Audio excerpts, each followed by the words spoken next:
turn to die. I'm 6 feet down and I'm wondering why I bury myself every time. I wanna live but I'm getting tired. It gets too loud underground. I'm 6 feet down. Thank you so much for taking the time to do this. How has 2022, now bear in mind we're only like 2 weeks into it, but so far, how has it been treating you? 2022, on a personal level, I've never been so busy. It just seems like everything's happened at once. But for the band, it seems to be we're kind of getting our act together, and there's a lot happening towards because obviously first things first, the album comes out on the 28th. So we're trying to get all the last few bits together for that. So the first thing that we actually discovered is that we can't get vinyls for the pre-order bundles. So that was the first thing that we found out in this year. So not great, but it could be a lot worse. So we're still getting CDs and stuff, but obviously we always wanted to get a vinyl. But 2022, it's too early. I don't want to call it yet. Tell me about it. The vinyl thing, I mean, join the club. That is, doesn't matter what the music is or what style you play. This is worldwide. Yes. I know we're not the only ones we're literally, there's so many in the same boat. And it's all down to a lack of materials, which is strange. There's been a weird shortage of so many weird things, like, bath taps. Literally, that's been one. And it's just vinyls. Of course it is at this time.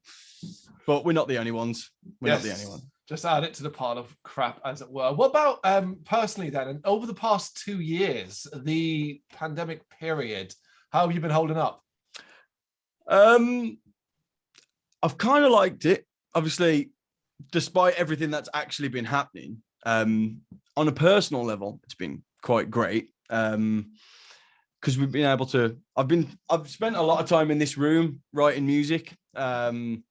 And that's kind of like number one for me. Obviously, very close second is playing shows, obviously, and that missed that one terribly. But yeah, so I've kind of enjoyed it just because I've managed to write a lot of music. I actually bought a house the day of lockdown. I bought the house that I'm in now. So it gave me time to actually paint it and do what I need to do to it. So that was great. And then obviously we have managed to do a tour.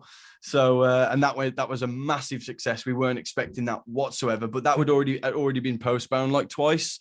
So it kind of gave everybody chance to kind of know it was happening and buy tickets. So that kind of went for us slightly. But the shows, it's never been the same. And like when we played our headline tour, our first ever headline tour, we'd played so many songs for the first time. It honestly felt like coming back, we were a completely different band, which is kind of nice. It was kind of nice. So overall, it was a positive experience for me and the band, I guess. I just wish we could have played a few more shows. No, that's completely fair.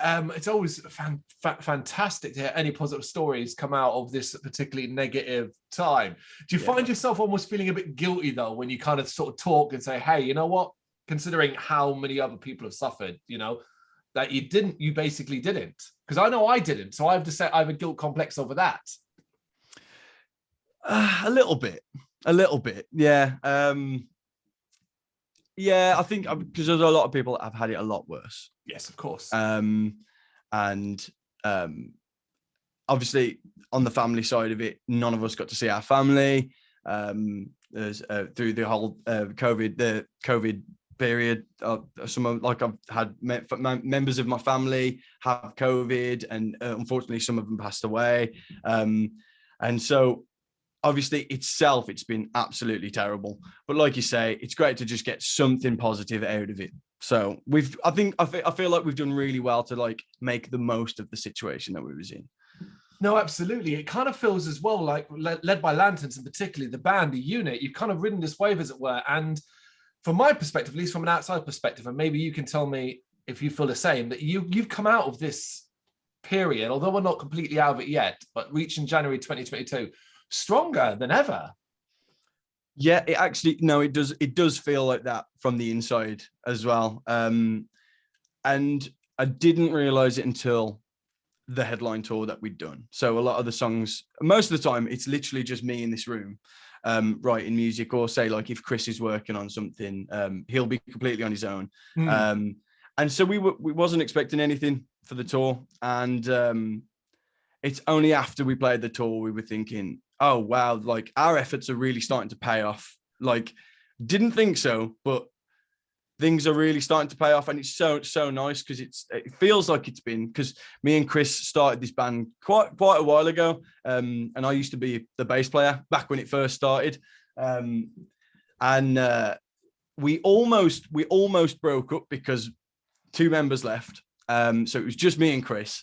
And then I thought, well, you know, I sing, so we might as well carry on unless you want to sing, because Chris also used to sing in a band, so we could have gone either way. And Chris was like, no, I actually like guitar, so I carried on singing. That's when we wrote Alive and started this whole thing. And it feels like we've had a lot of setbacks. COVID obviously being, the pandemic being the main one, but we weren't on our own with that one. So but yeah, no, it does. And then after the tour, we started selling a lot more tickets than we used to. And it was off the back of a Mallory Knox tour that we did. So Mallory Knox's last tour, we were lucky enough to do main support, and we asked them for advice. And this was all pre-COVID. And they mentioned doing a headline tour, even though you don't feel ready for it. And we were like, really? And they were like, yeah, it might flop, but it will go. It was the best thing that we ever did. So we did that, but then COVID happened, and then months went by and we were having to postpone the tour, and eventually it started to snowball. And by the time we managed to time the tour so well for things reopening, and everyone was so, like, we all had this new wave of like appreciation for the whole industry. We missed every part of it. We missed sleeping on the floors of strangers' house. We missed like just the setting up and the loading in, the loading out. And yeah, so for me, it's not only been great, and we feel like we've kind of like flourished through the pandemic, but it also has given us a whole new outlook on it as well, which is just as well for us.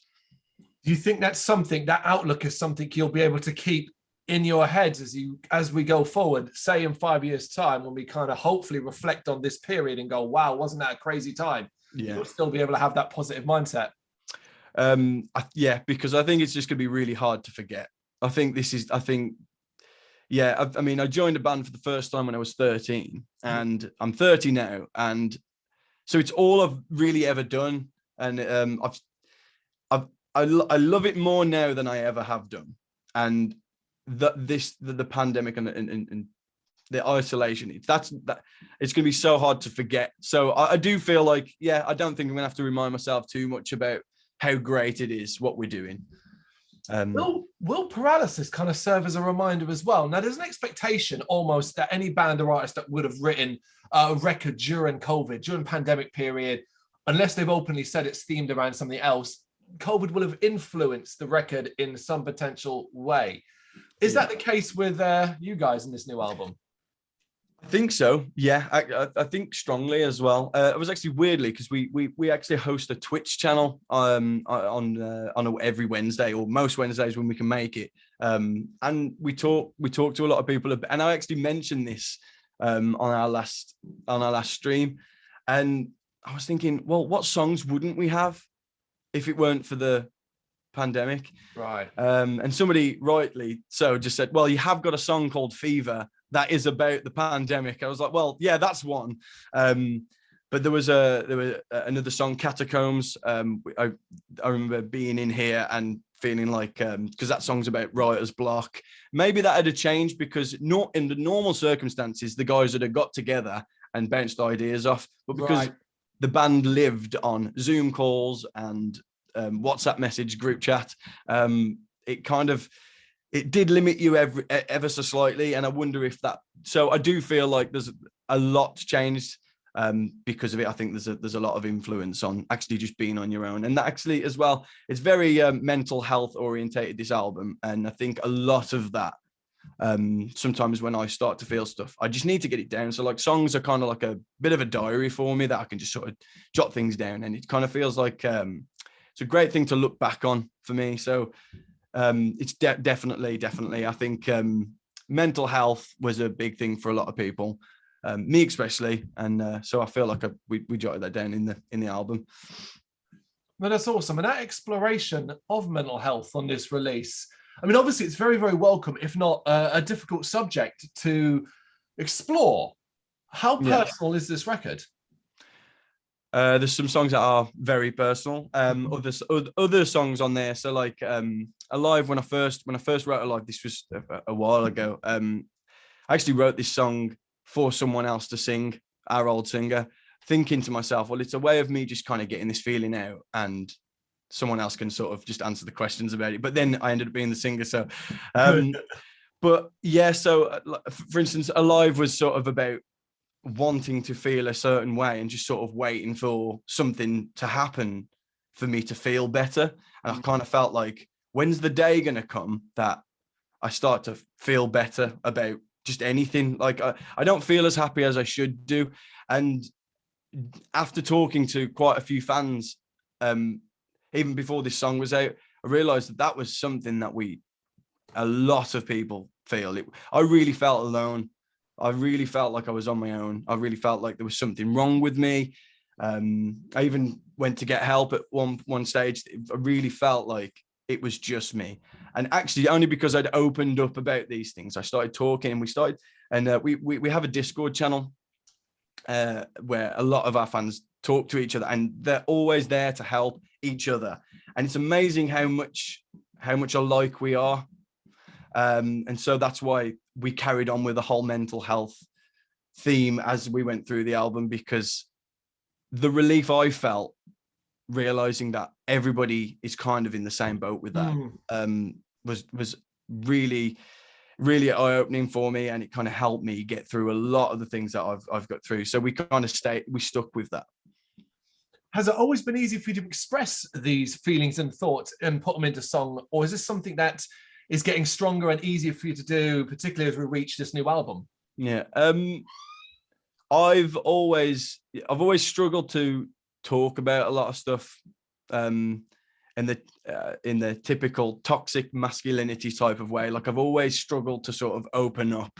It's kind of like not the upbringing. I mean, I think the upbringing that I had, we never really spoke about how our feelings, as much as we should. I feel like we all realize this now, and like I think, the men in my family now, we kind of do open up to each other now.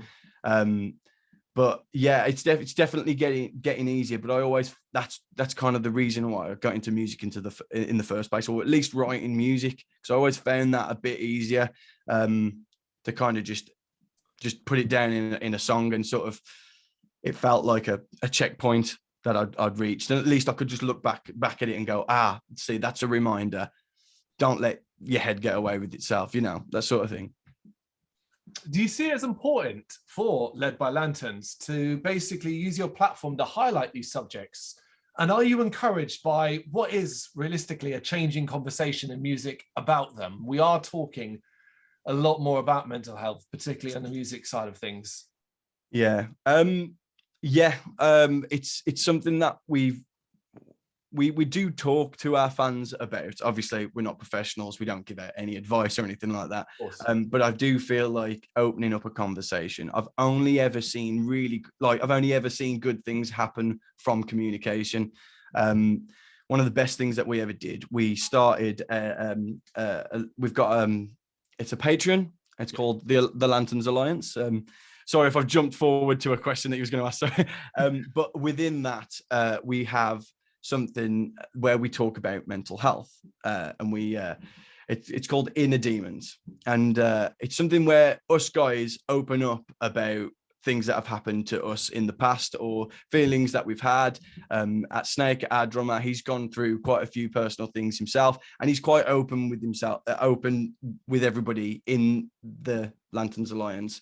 And everybody in the comments start opening up about similar experiences they had. And I just feel like that's really rewarding. And I've only ever seen really good things happen from people talking. Yeah, that's incredible. It really is. The three things you've mentioned so far, particularly Twitch, your Patreon, and Discord, we'll get to a little bit more about later on. Fortunately, you haven't preempted anything on that front. But what I'd like to ask is, so in that, for example, the Patreon, the Alliance, and someone says to you, well, look, guys, I'm struggling and so on. What have you guys done as a unit led by Lanterns to help you get by? What kind of advice would you give? It's really hard to give advice. I've actually had to put a disclaimer to say that, like, just before the obviously we put a lot more other things in that it because the Lanterns Alliance is like a paid subscription, and obviously it's kind of like, oh, we had to be really careful, like, oh, hang on, this isn't advice, this is just an extra thing. So it's really hard. We try not to give advice, other than if we've kind of gone through a similar thing ourselves, maybe what we've done. That's why I feel like it's just important for people to just share their own experiences rather than try to guess what other people are going through, because it's so subjective to, what I go through might be something completely different to what, say, you go through. And even just talking about our own experiences could help you. And so it's hard to kind of give advice, but I think the guys within that community, they're really good at being there for each other. Like there's one girl who hasn't been to one of our shows for a long time. She actually lives in Germany, and it was kind of getting her down. So they all chipped in and put money together for her to fly over when we did a last minute festival. Which actually, I think it was the last show that we played. So it's just like, and that really like helped her. And it was just something, it was rather than advice, it was just something that they can do. And I tell you what, they are, it's such a close knit community, and it's so nice to see. And we didn't set out for that. We didn't set out to do that. It just happened, and it's so nice. And we're trying to protect that and make and help that grow. Absolutely, it's incredible. A simple thing that you're not alone, right? Yeah, you're not alone. Yeah. And the album, going back to that, obviously it features some hefty guests, namely Soft Colts, Mercedes on horn, Trash Boats, Toby Duncan, and Waved. These collaborations, were these natural things, e.g. you already knew each other, you had discussed and talked, or was it something that was more experimental and you were like, hey, this singer is really great in the case of, say, Mercedes, and we want to get her in this song? Yeah, I think it was a little bit of both. We kind of, because Chris works in the industry, so he obviously knows quite a few people who's worked with all of these artists. And I think for the first one, Toby, obviously we've known Toby for years. Really nice guy.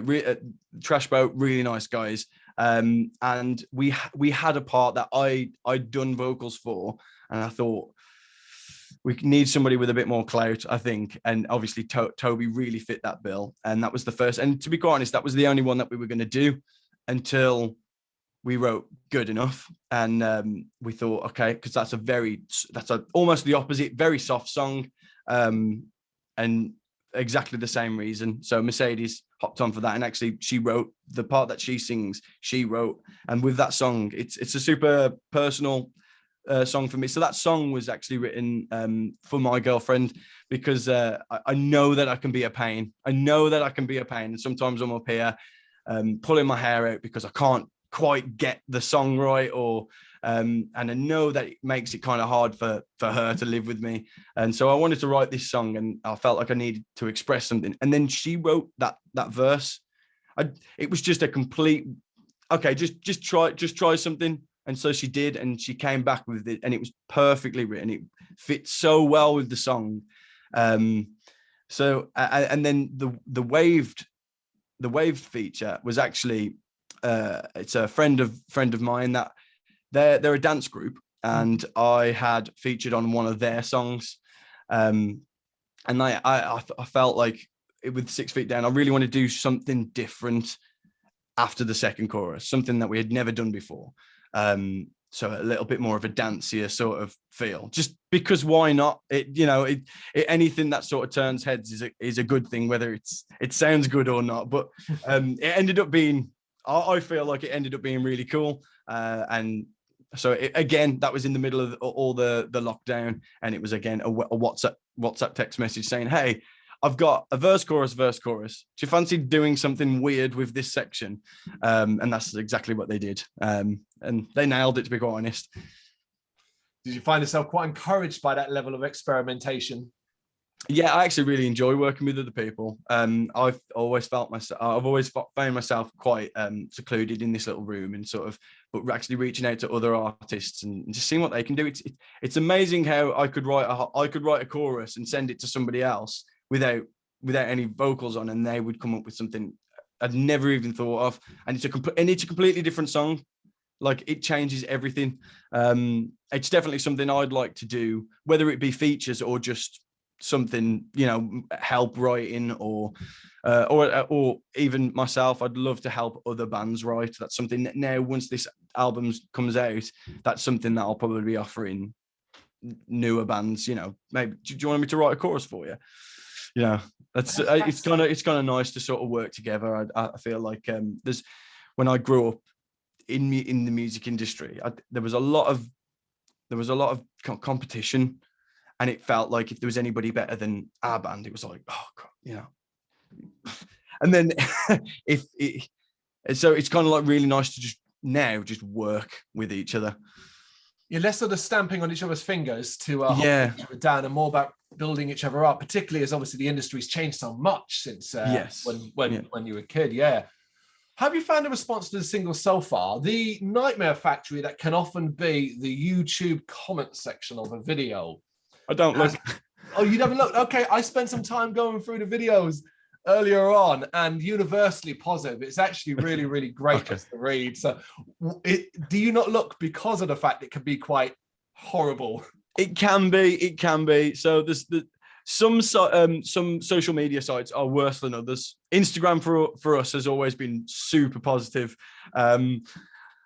And there were, I think, for one of the songs, I think there were a few things. Oh, that was it. I think it was our song Disconnected. There were a few people on there that sort of mentioned how it wasn't kind of that to their liking. And that is a little bit cheesy for them, which is absolutely fine. I find it a little bit cheesy. I'm not going to lie. I find it a little bit cheesy. But yeah, so like it kind of like makes it harder to get back on it. It just kind of like knocks your ego a little bit, and you're like, oh no. So I do try to turn off somewhat. I'm only like that because I care so much, and I want everyone to like the music, and I know that's completely impossible. I'm trying to manage my self expectations here, and it's kind of like not really. So I do sometimes just stay away from it. I imagine by the way you talk that you've got a bit of a love-hate relationship with social media in general. Now, considering what you've told us already, and we're talking about Patreon, we're talking about the Twitch, we're talking about Discord as well. There are forms of social media, obviously not quite in the way of Facebook, Twitter, and Instagram. But considering how personal and open you are about yourself, the melding of that and the professional side of being in a band led by Lanterns, is it easy to separate them, or have they just kind of melded into one and you just now have to go with it? I feel like obviously social media can be a good thing. It definitely can be. We've seen probably more good things than bad in terms of the band, obviously.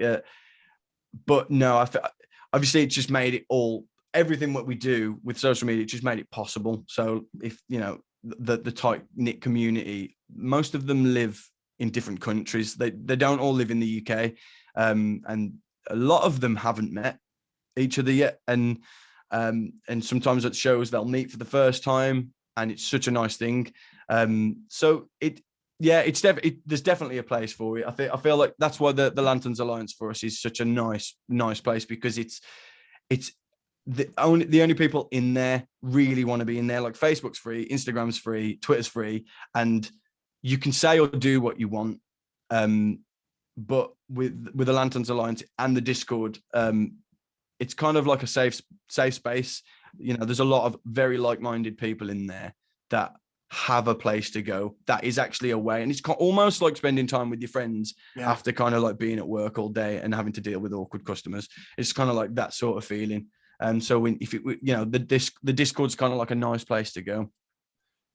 I'd imagine it's the dream of most band, which is a community that's thriving on its own, that doesn't require you to be standing in the middle with one that side, and you being the glue, but that you've created this community, and that's the word, community. Yeah. They're very self-sustainable. I feel like if the band, which we're not going to, but like if the band just decided to break up tomorrow, those guys would stay friends 100%. That they've got each other's back, and that's such a nice feeling. Like, no pressure for us, like, but like it's it's such a nice feeling to know that that's actually like we are in the middle of that somehow, and they've managed to come together. It's really cool. It is. It really, really is. You know what else is cool? Segue into, obviously, we got this tour at the end of January. So Paralysis is the 28th, and then the 29th. Yes, you've got this lovely UK tour running through to the 5th of Feb. I think you've got one day off, right, in between? Yes, I believe it is the 4th. Yes, yeah, okay. So it's a busy one. Yeah. How are you feeling about getting out and about? I'm actually really looking forward to it. Normally I get really nervous, and I'm sure that will come. But that new level of appreciation, there's not a part of me, there's not one bit of the tour that I'm thinking, if it just weren't for this, it'd be so, everything's fun. And normally me and Chris, or me or Chris, drive on the tour. This is the first tour that we've actually got somebody else driving the van. So yeah, which is like, it's like that's like a checkpoint for us. That's great. They come in little kind of waves, like these new things that sort of like, things are getting a bit easier. No, I don't want to update my flash right now. But yeah, so obviously we're not driving, which allows us four to be in the back and to organize things a lot better. And a lot, and we want to make use of the time. So normally we would probably just have as much fun as we can on tour. But as things are getting a little bit more serious, we kind of thought, right, how can we make this time worth more? Obviously we've got the Patreon to think of as well. So we need to think of content to go into there. So we want to make the actual time. So the tour isn't just the shows for us. I'm actually super excited because it's a lot of things that we're going to be doing, and it's all going to kind of be in that little conference room in the back of the van, just sort of planning ideas and kind of getting our heads together. Because even after we're not in a lockdown now, but it's still kind of hard to get together. So it's we're not quite out of it, and there's a whole new variant we need to take into consideration now. I guess that's the only downside to this tour is obviously COVID's still a thing, and our own safety and other people's safeties are it's one of the main things we've got to think about. We don't want to put anybody at risk. And so it's kind of hard because like normally it's nice to like see people and be like, hey, and give them a big hug. But if you do that every day, what do you do? But that's the only thing that is making us feel a little bit iffy about the tour. But there's no answer. There's no easy answer to it. I went to a show in November that was one of the few of 2022, and the front man at the end, To Kill Achilles, if you know them, he was like, look, I'm going to stand there, and if you want to give me a hug, you can. And the queue got really, really long just to hug him. It's kind of like, it's lovely, but you're right. Like now you've got to take this into account. If you do that and get sick on the first day of the tour. Yeah, it's literally, you know what, like if you want a hug, come to Leeds, because I'll be hugging everybody in Leeds. That's the last show, so it doesn't matter. Like I'll be fine, and hopefully you guys will be as well. But yeah, on the last show tour, it'd be nice to actually like give people a hug, right? I hope you get some. I hope you get some. Momentum is so important as well. So the album, the tour. And while it's not so much about making plans or tell us what you're doing for 2022, it's more of the general feel of things. This feels like big. This feels like a big moment for Led by Lanterns, building upon what's been happening in the COVID times in the last 2 years to this, the beginning of January, well, the end of January, but the beginning of 2022, and the album and the tour. It just feels like so much momentum behind you. How are you going to be able to keep that going through 2022, do you think? I feel like we're on our way to handling that. I feel like so we've got a whole new system. So our old system, just to put it very briefly, was we wanted to release enough songs to make an album, and we record all our own our own stuff. We get it mixed by a friend of ours called Jules, and again, kind of hard to get together to record. But thanks to technology, we can actually all record separately. So, and it's kind of like a new thing that we're going to do. So like, I'm going to write a song here, track as much as I can here, which is kind of like, that's kind of what takes the most time, kind of trying to get everybody together to sort of do these things. But we all have the technology to do it, and we all have computers. So we're all just going to do it from home. And then, so hopefully that makes it easier to, because my main focus for next year, this year, the rest of this year, is to release a lot of music. Oh, wow.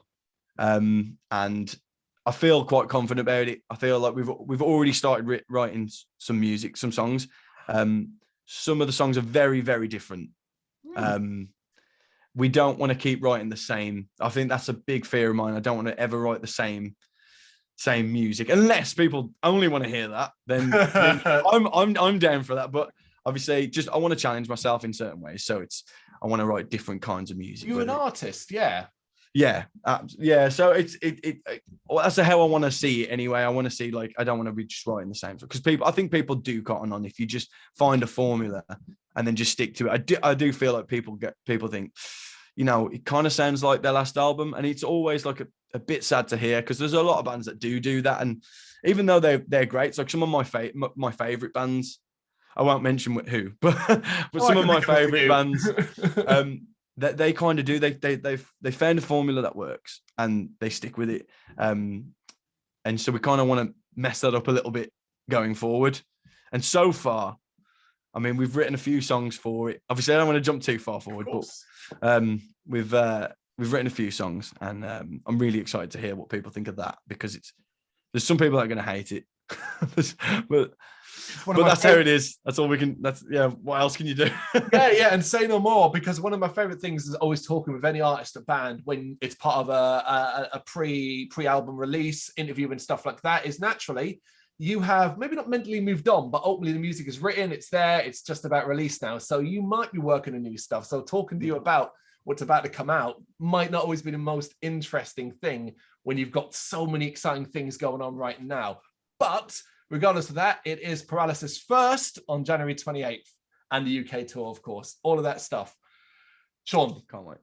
Thank you so much for taking the time to do this. Oh, thank you for having me. Yeah, thank you. It's been fun.